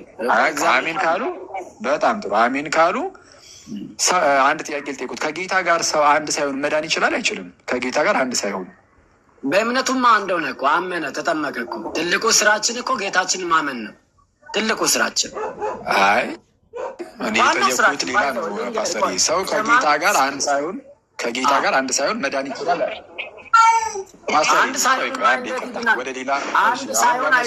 አንድ ሳይሆን አይድንም። እሺ ፓስተር፣ አንዴ አንድ ሰው ከክርስቶስ ጋር አንድ ሳይሆን የማይድን ከሆነ ከክርስቶስ ጋር አንድ የሚሆነው ደግሞ በምንድን ነው ይላል? እዚህ አሁን እርሱ ያመጡት ጥቅስ ላይ በዚህ ኮንቴክስት በጥምቀት ይላል። ነገር ግን በእምነት ከክርስት ጋር አንድ ሆነናል እኮ። ይሄ ውሸት ነው። ተውት። ቆይ እርሱ እንደዛ የሚል የለም መጽሐፍ ቅዱስ ላይ። ግን ቆይ አንዴ ወደ እሱ እንመጣለን። አሁን ሰው ከክርስቶስ ጋር አንድ ሳይሆን መዳን አይችልም ተብለናል። ተመልከቱ ጋይዝ፣ ሰው ከክርስቶስ ጋር አንድ ሳይሆን መዳን አይችልም። እርሱ ያመጡት ጥቅስ ላይ ደግሞ ሰው ከክርስቶስ ጋር አንድ የሚሆነው በጥምቀት ነው። ስለዛ ሳይጠመቅ መዳን አይችልም ማለት ነው። ግልጽ እኮ ነው። ያሬዶ መጽሐፍ ትችላለህ። እሱ እያየን እሱ ጋር ወርድ ነገር ከፍተህ ሁለት ፕሬሚስ ጽፈህ አንድ ኮንክሉዥን እንድታስቀምጥልኝ ነበር። መጽሐፍ የምትችል ከሆነ እንትን እሱ ላይ አይደለም አንተ መጽሐፍ ቅዱስ ላይ ጨምረህ ልጽፍ ነው እንዴ?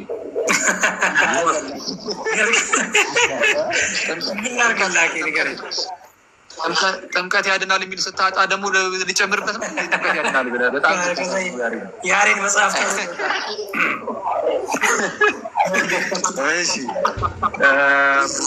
ወርድ ዶክመንት ነገር ክፈትና ወይ ዝም ብለህ ወርድ ፓድ ነገር መጽሐፍ ነው። ኦኬ እሺ። ቆይ ወይ ዲያቆን ሊጽፉ ነው ይሳተፉ እሳቸው።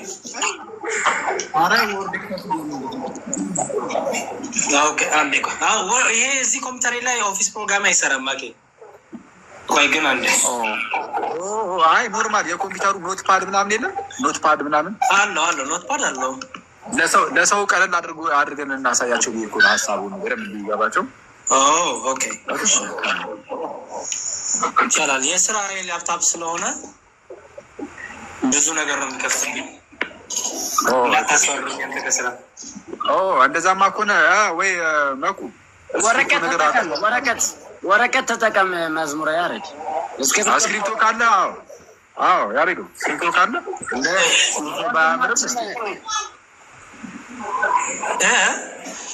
ጽሁፍ በአምርም ወረቀት ተጠቀም። ጽሁፍ በአምርም እሺ ልጠቀም። ያው ላዙር ቆይ ስልኬ እሺ። ያው ዛሬ እንትናን አስታወስከኝ። ከእውነቱን ተናገርም እኮ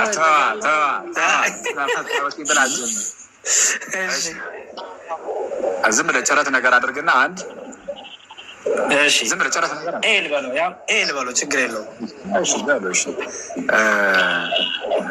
ሰው ክርስቶስ ጋር አንድ ሳይሆን መዳን አይችልም። እሺ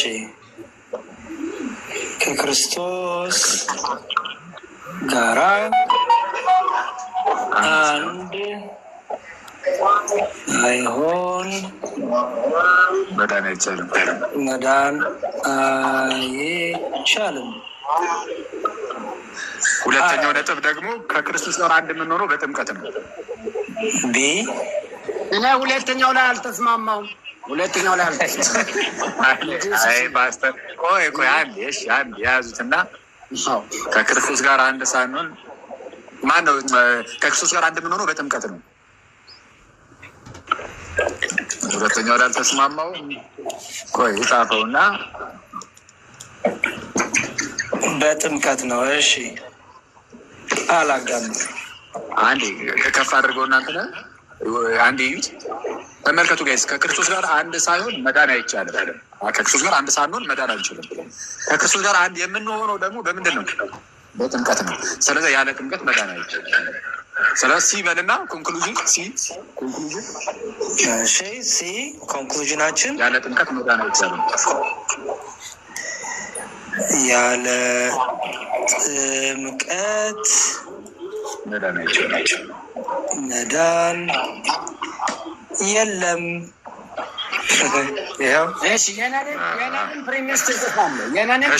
ያስተጋባል መሰለኝ አንተ ድምጽ ያደርጉ የእኔንም ፕሪሚስ ትጽፋለህ። በዛ በነካው በቆንጆ ያሬዶ የአንተ ያስተጋባል መሰለኝ። ሚዩት አድርጎና እኔ ሚዩት አድርጌያለሁ እኮ አኬባ የእኔንም ትጽፋለህ። ያሬዶ ፓስተር ችግር የለም። አሁን አንድ ባንድ ሁለቱንም ፕሬሚሶች ከላይ ያሉትን ፕሬሚሶች እኔና ከዛ በኋላ ትክክል ያልሆነ ነገር ካለ እናያለን ከመጽሐፍ ቅዱስ እያጣቀስን። እሺ ከክርስቶስ ጋር አንድ ሳንሆን መዳን አንችልም። እዚህ ላይ እንስማማለን። የመጀመሪያው ፕሬሚስ ላይ በትክክል አርም ያው የመጽሐፍ ቅዱስ ጥቅስ አያስፈልጎም ይሄ ስለምንስማማበት። እሺ ሁለተኛው ፕሬሚስ ወይም ሁለተኛው ቅድመ ሀሳብ ከክርስቶስ ጋር አንድ የምንሆነው በጥምቀት ነው። እዚህ ላይ ስንስማማለን። አንስማማም። በእምነት ኤክስ አታርገው። ቆይ ከክርስቶስ ጋር አንድ የምንሆነው በጥምቀት ነው የሚለውን አንስማማም ብለዋል። አሁን ቅድም በእርግጥ አዎ ከዚህ መጽሐፍ አንጻር በጥምቀት ነው ከጌታ ጋር አንድ የምንሆነው ተብሏል። ግን አሁን ሀሳቡትን ቀይሯል። ስለዚህ አሁን ወደ መጽሐፍ ቅዱስ አንድ ይክፈትልንና ከክርስቶስ ጋር አንድ የምንሆነው በጥምቀት ነው የሚል መጽሐፍ ቅዱስ ላይ አብረን እንይ። እሺ እሱን አንተ ታሳያለህ፣ እኔ ደግሞ አልተስማማሁበትም ያልኩበትን ምክንያት አሳያለሁ። አክይ ጥቅስ ነው። አሁን ብዙ ሀሳቦች እሰጥሃለሁ፣ ችግር የለውም። እሺ ከክርስቶስ እሺ ወይስ ከክርስቶስ ኢየሱስ ጋር አንድ እንሆን ዘንድ የተጠመቅን ይላል አይደለም? አዎ ይላል። የተጠመቅነው ምን ለመሆን ነው ይላል? አንድ እንሆን ዘንድ። ከማን ጋር? ከክርስቶስ ኢየሱስ ጋር። ስለዛ ከክርስቶስ ኢየሱስ ጋር አንድ እንሆን ዘንድ ወይም ከክርስቶስ ኢየሱስ ጋር አንድ ለመሆን ምን አደረግን ነው? ተጠመቅን። ግን ተጠመቅን ብቻ አይደለም፣ ከጥምቀት በፊት እምነት አለ።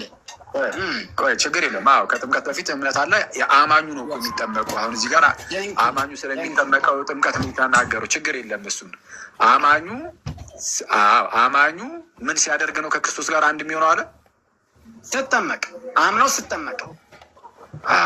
ስለዛ በቃ ስለ ጥምቀት ስናወራ በነገራችን ላይ እምነትን ይዘን ነው። እሺ ያለ እምነት አይደለም። እሱን ጨራሽ አንድ ማወቅ አለበት። ልክ ነህ። በጣም ጥሩ ፓስተር። እሺ ዝም ብሎ አላምንም የሚል ሰውማ ምኑን ተጠምቆ አይድንም ሲጀምር። እሺ ስለዛ አማኙ ከክርስቶስ ጋር አንድ የሚሆነው ሲጠመቅ ነው ብለውናል አይደለም? አምኖ ስጠመቅ ብያለሁ። አማኙ አማኙ ሲጠመቅ ከክርስቶስ ጋር አንድ ይሆናል። ሰው ከክርስቶስ ጋር አንድ ሳይሆን መዳን አይችልም።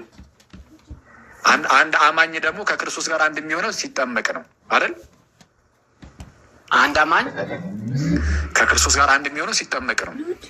ሲያምንና ስጠመቅ እኮ እሱማ አማኝ አልኩኝ እኮ። አማኙ ድጋሚ እኮ አያምንም ማለት እምነት እርግጥ ነው ዳይናሚክ ነው፣ ሁሌ ይቀጥላል። ግን አማኝ እኮ ብዬ ጀመርኩት ለዛ ነው። ያ አማኝ ከክርስቶስ ጋር አንድ የሚሆነው ምን ሲያደርግ ነው?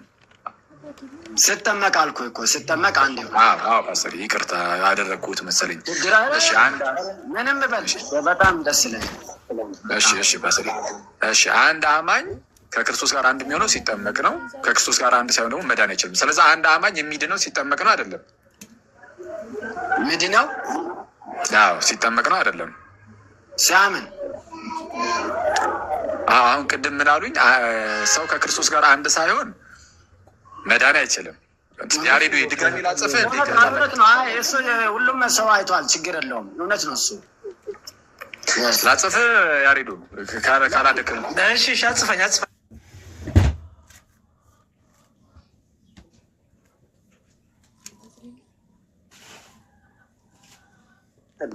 ያው ተመሳሳይ እኮ ነው የምናጽፈው፣ ሁለታችን የምንስማማበትን ነው የምንጽፈው። እሺ ከላይኛው ጋር ተመሳሳይ ነው። ከክርስቶስ ጋር አንድ ሳይሆን መዳን አይቻልም። እሺ ይቅርታ እንግዲህ አደከም ያለ ችግር የለም። ከክርስቶስ ጋራ አንድ ሳይሆን መዳን አይቻልም። እሺ ፒቱ ልቀጥል። ፒቱስ አንድ አማኝ በል በቃ አማኝ ያው እምነት ስለሚያስፈልግ እሱን እንዳከራክረን አማኝ ከክርስቶስ ጋር አንድ የሚሆነው ሲጠመቅ ነው።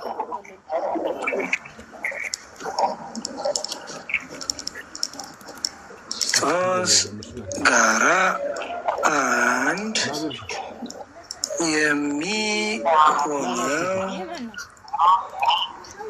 የሚሆነው አማኝ ከክርስቶስ ጋር አንድ የሚሆነው ሲጠመቅ የሚሆነው ብያለሁ። ሆን አድርጋት አማኝ ከክርስቶስ ጋር አንድ የሚሆን ሲጠመቅ ነው። እዚህ ድረስ ትክክል ነው አይደል ፓስተር?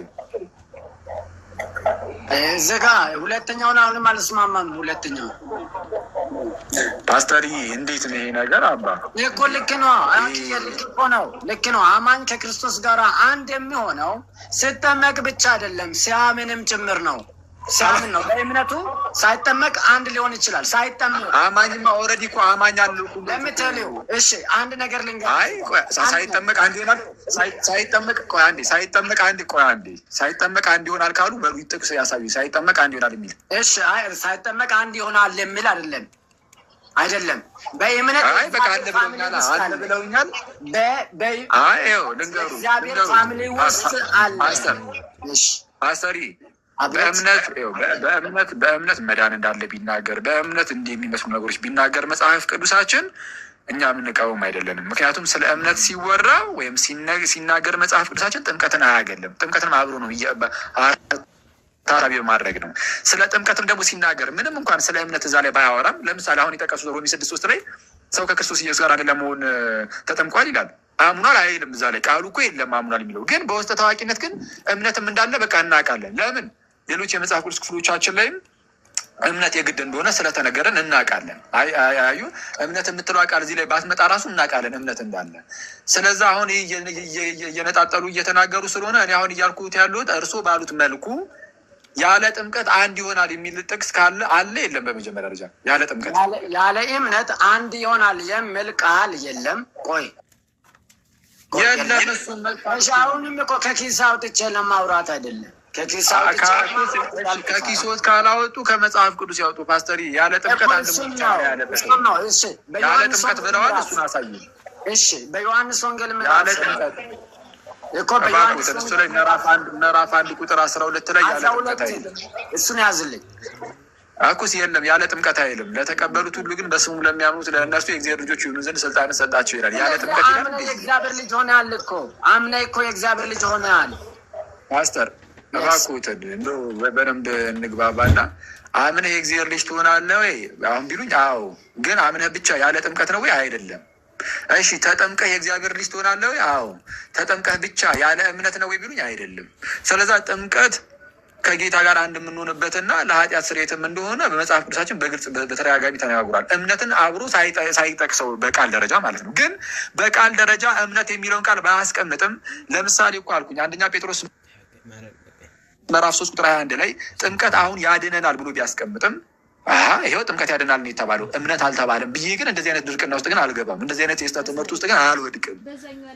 የእግዚአብሔርን ቃል እምቢ አልልም። ሌሎች ቦታዎች ላይ ስለ እምነት የተነገረ ብዙ ክፍል ስላለ እምነት ለድነት አይደለም ብዬ አልክድም። እኔ ስለ የጌታዬን ቃል እምቢ አልልም ማለት ነው። ቆይ አንዴ ቆይ ፓስተር፣ ጥምቀት ያድናል የሚል ቃል አለ አንደኛ ጴጥሮስ 3:21 ላይ እምነት ያድናል ሳይሆን ጥምቀት ያድናል ተብሎ ተቀምጧል። እዛ ክፍል ላይ ጥምቀት ያድናል ሲል እምነት እዛ ላይ ስላልተካተተ እምነት የሚል ቃል እዛ ላይ ስላሌለ ይሄው እምነት የሚል የለም ጥምቀት ያድናል የተባለው ብቻ ብዬ ማለት ነው። እምነት አያድንም ወደሚል ፋቂ ትምህርት ሄዳለሁ አልሄድም። ይልቁንም ምን አደርጋለሁ? እምነት ያድናል የሚል አለ። ጥሩ ነው። አዩ አሁን እኮ እርሶ ችግሮት ምን መሰሉት? እምነት ያድናል የሚል ነገርን አምጥተው ያሳዩና አዎ እምነት ያድናል ካሉ በኋላ ጥምቀት ያድናል የሚለውን ግን ሌላ ቦታ ቢኖርም ለመቀበል ፍላጎት የሉትም። አንዴ አሁን የሉት አሁን የምጠይቆትን አንዴ ስሙ። እሱማ እምነት ያድናል የሚልም አለ፣ ጥምቀት ያድናል የሚልም አለ። ችግር የለውም። እምነት እንደሚያድንም መጽሐፍ ቅዱስ ነግሮናል፣ ጥምቀት እንደሚያድንም መጽሐፍ ቅዱስ ነግሮናል። የኔና የእርሶ ልዩነት ምንድን ነው? እኔ መጽሐፍ ቅዱስን የሚቀበል ክርስቲያን ስለሆንኩኝ ሁሉንም እቀበላለሁ። እርሶ ደግሞ ከፍለው ነው የሚቀበሉት። እምነት ያድናል የሚለውን ይቀበላሉ፣ ጥምቀት ያድናል የሚለውን አይቀበሉም። ስለዛ እየጠራንዎትም ያለ ነው ወደዚህ ነው። ወዴት? ወደ ምልአት፣ ወደ እውነተኛው በምልአት የእግዚአብሔርን ቃል ወደ መቀበል እየጠራንዎት እኮ ነው ያለ ነው። ለዛ እዚህ ጋር እንዳረሳ ማለት ዋና ጥያቄ ስለሆነ አክዬ በቅንነት ትመልሷል ብዬ አምናለሁ። ፎር ኢንስታንስ ሰዎች በ11ኛው ሰዓት ክራይስትን አምነው ወደ እግዚአብሔር መንግስት ይገባሉ። ለመሞት እየተጣጣሩ ባሉበት ክርስቶስን አምነው እንደገና በአፋቸው ደግሞ የእግዚአብሔር ልጅ እርሱ እንደሆነ መስክሮ እንደ ሮሜ 10 ማለት ነው በልባቸው አምነው በአፋቸው መስክረው ሳይጠመቁ የሚሞቱ አያሌ ሰዎች አሉ። እነዚያ ሰዎች ታዲያ በእግዚአብሔር መንግስት ውስጥ አልተጠመክም፣ በካህኑ እጅ አልተጠመክም ብለው ይወገዳሉ። እንዴት ነው እነዚህን የምታየው? አሁን በአንድ ቦታ ላይ እውነት የሆነ የእግዚአብሔር ቃል ሁሉም ቦታ ላይ እውነት ነው። ዩኒቨርሳል ትሩዝ ስለሆነ ዩኒቨርሳል ትሩዝ ነው። በሁኔታ በቦታ በጊዜ ያልተገደበ እውነት ነው። ስለዚህ እዚህ ጋር ያለው ድነት እርሱ ጋር ነው የልጅ ድምፅ የሚሰማው። ፓስተር የኔ ልጅ ነው። አሁን እንዳወጡ ነገር ያለ ሶሪ አይረብሽም። እውነቱን ለመናገር ደስ ይላል። የልጅ አባቱ ነው። ጥሩ ነው፣ ደስ ይላል። እኔ ምሎ ታቆይ አንድ እስቲ ወደዚህ ይህን መልስልዎታለሁ ቀለል አድርጌ። ግን ወደ መልሴ ከመግባቴ በፊት አንድ ሰው ኤኒዌይስ ለምሳሌ አንድ ህፃናት ለምሳሌ ማለት ነው ህፃናት ገና ከመወላዳቸው ወይም በእናታቸው ማህፀን እያሉ ምናምን ቢጠፉ ወይም ቢሞቱ ህፃናቱ ወደ እግዚአብሔር መንግስት ይገባሉ ወይስ በሲኦል እየተቀጡ ይኖራሉ? ኖ ይህንማ መጽሐፍ ቅዱስ ክሊርሊ ይመልሰዋል። እንዴት ነው የሚመልሰው? ህፃናቶች ክፉ ደጎን በማይለዩበት በህፃንነት ስቴጃቸው ወይም ኤጃቸው በሚገርም ሁኔታ በእናታቸውና በአባታቸው እምነት ነው። በእናታቸውና በአባታቸው እምነት ቃሉን አወጣልሃል። ስለዚህ እነሱ በክርስቶስ ካመኑ ወይም ከሁለቱ አንዱ ወይ ከባል ወይም ከሚስት ከሁለቱ አንዱ በክርስቶስ የሚያምኑ ከሆነ ልጆቻቸውን በዛ እምነት ውስጥ እንደሚጸድቁ ቅዱስ እንደሚባሉ እግዚአብሔር ቃል ይናገራል። ችግር የለም። ኦኬ ቆይሻ አንዴ ወደ አሁን የተናገሩትን ብቻ ይዤ መሄድ ይችል ነበር፣ ግን ለማጣራት ያህል ስለዚህ አንድ ከሙስሊም ቤተሰብ የተጸነሰ ህፃን ልጅ ወይም ገና የተወለደ ህፃን ልጅ ገና ወንጌልን ሳይሰማ ይመን ሳይታወቅ ምን ሳይል ዝም ብሎ ወይ በማህፀን ሳለ ወይ ገና ከመወለዱ ቢሞት ወደ ሲኦል ነው የሚገባው ወይስ ወደ እግዚአብሔር መንግስት ይገባል? እኮ አባቱ ሙስሊም ከሆነ አባቱም እናቱ ሙስሊም ከሆኑ እንደ አላመኑማ ታዲያ እነሱ አላመኑም። ያ ህፃን ልጅ ግን ገና ወንጌል ሳይሰማ ምን ሳይል ገና በእናቱ ማህፀን እያለ ቢሞት በቃ አንተ ገሃነም ግባ ተብሎ ገሃነም ነው የሚኖረው ወይ? እኔ አልወስንም። መጽሐፍ ቅዱስ ይህንን በግልጽ የሚያስቀምጥበት ቦታ የለውም። ከጀነሲስ እስከ ሬቨሌሽን ችግር የለም። እሺ ስለዚህ አሁን ያዝ እናድርገውና አሁን በሁለቱም በኩል ሄድበት። አሁን መጨረሻ ላይ ከመለሱም ወደ መጀመሪያው ልመለስ እና የፕሮቴስታንት ልጆች ከሆኑ ይድናሉ የሚል ነገር አስቀምጧል። ያው ባጭሩ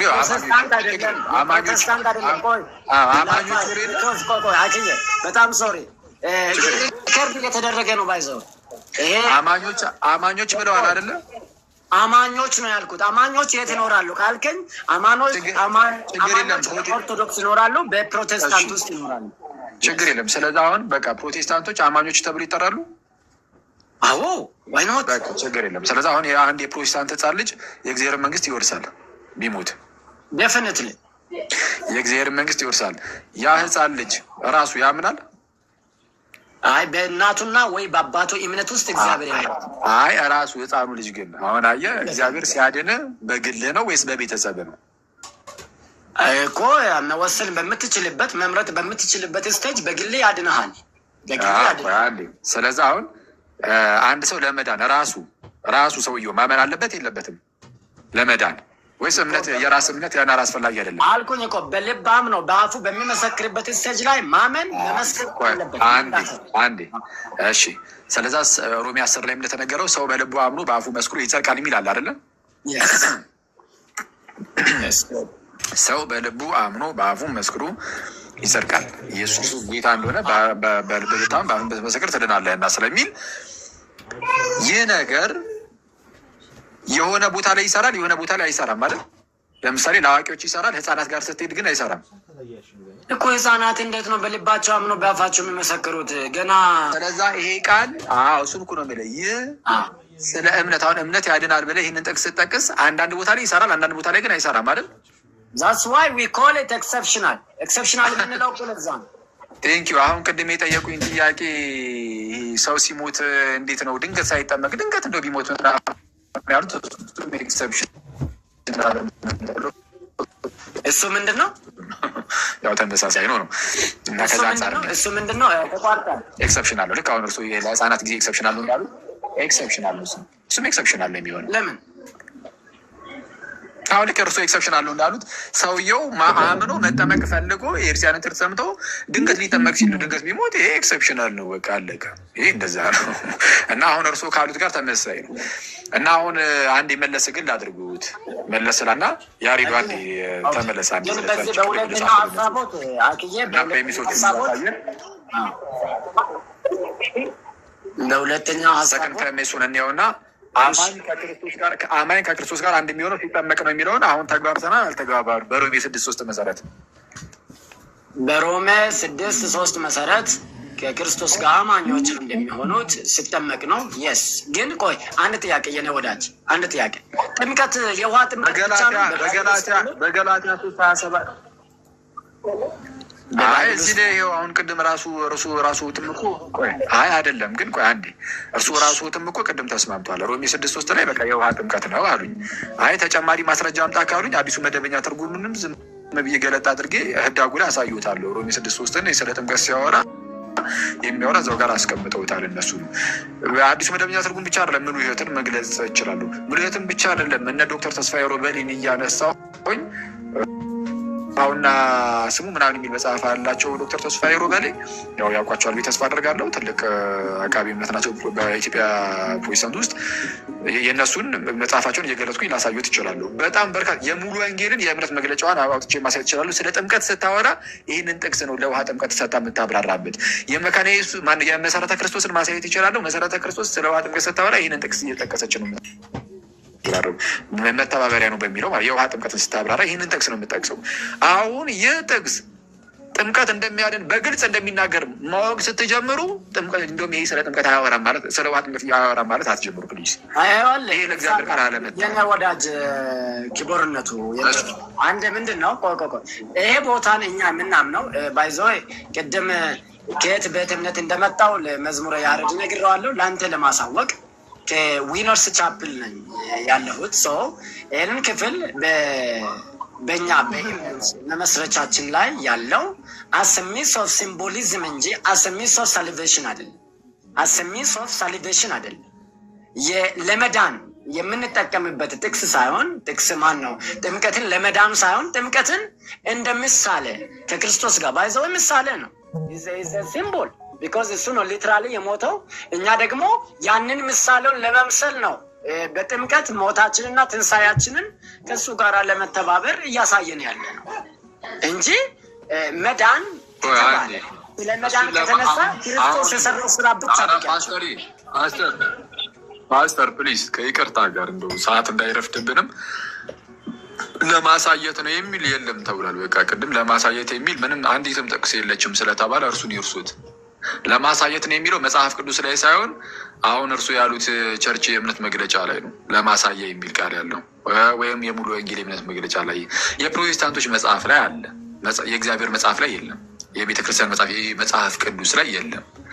አሁን እዚህ ያለው አብዛኛው ህዝብ ደግሞ ፓስተር የሚቀበለው የእግዚአብሔርን ቃል መጽሐፍ ቅዱስን እንጂ የፕሮቴስታንቶችን የእምነት መግለጫ አይደለም። ስለዚህ የፕሮቴስታንቶች የእምነት መግለጫ መጽሐፍ ቅዱስ ላይ የሌለን ነገር ስለሆነ ለህዝቡ እየሰጡ ያሉት እርሱን ይተውትና ወደ መጽሐፍ ቅዱስ እንመለስ። መጽሐፍ ቅዱሳችን ላይ ችግር የለም። ይኸው እሱን እኮ እያሳዩት እኮ ነው እንዴ ጥምቀት እንደሚያድን ቃል ቆይ እዛ ጋር አትሄድ አንዴ እና ዲያቆን ሮሜ 6 ላይ ና አንዴ ከታላቅ ይቅርታ ጋር ጥምቀት ያድናል የሚልማ ቃል በቃል እኮ አሳየሁት። ማለት አንድ ጴጥሮስ 3:21 ማየት ይቻላል። ማርቆስ 16 ላይ ጌታ ኢየሱስ ጥምቀት ያድናል አለ። ለኃጢአት ስርየት ሆነ ብዙ ቦታ ተነገረ። ቆይ አንዴ አሁን እሱ እንዳለ ሆኖ ግን የተስማማንባቸው ነገሮች አሉ። ፕሬሚስ ዋን ላይ ምን ነበር ያስቀመጥነው?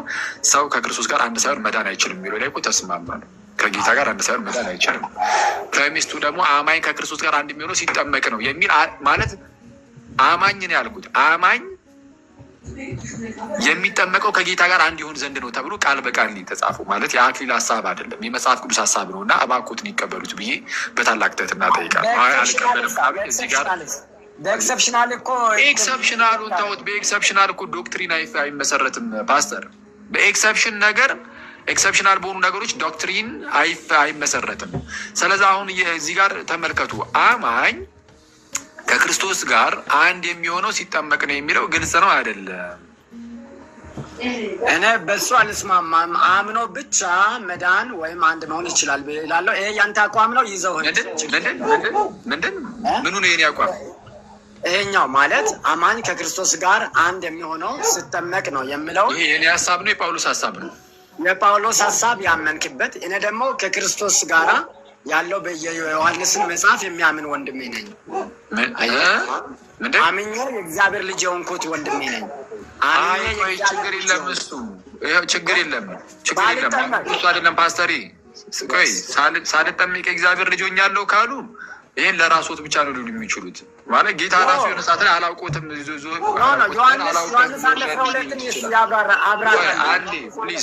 ፓስተሪ ቆይ በቃ እንደዚህ መዳረቅ እንዳይሆን ሰውንም ማሰርቸት ስለሆነ የሚሆነው በቃ እዚሁ ክርስቲያኖች የተወሰነ ተማማሩበት ያሬዶ።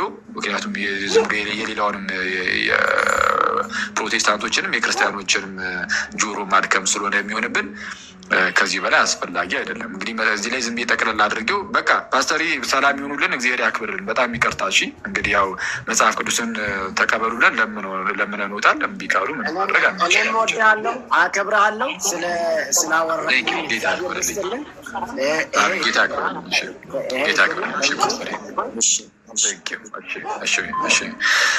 ጠቅለል ስናደርገው አንድ የጽሁፏን አውጣትና ይሄ ቅድመ ሀሳብ አንድ ላይ ከክርስቶስ ጋር አንድ ሳይሆን መዳን አይቻልም። ከክርስቶስ ጋር አንድ ሳይሆን መዳን አይቻልም። ይሄ ግልጽ ነው። በቃ ምንም ሰው ከጌታ ጋር አንድ ሳይሆን እንዴት መዳን ይችላል? አይችልም።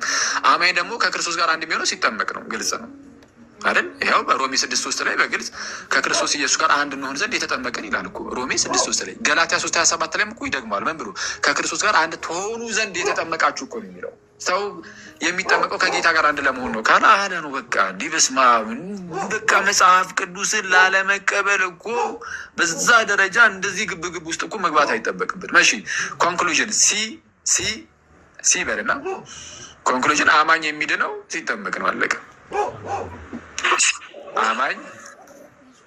አማኝ የሚድነው ሲጠመቅ ነው።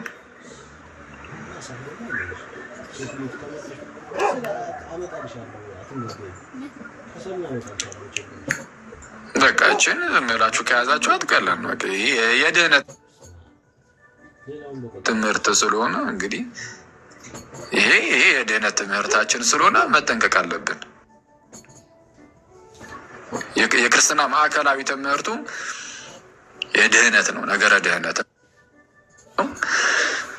ድህነት ነው። ስለዛ ድህነት ላይ የተዛባ ነገር ካለን አንድንም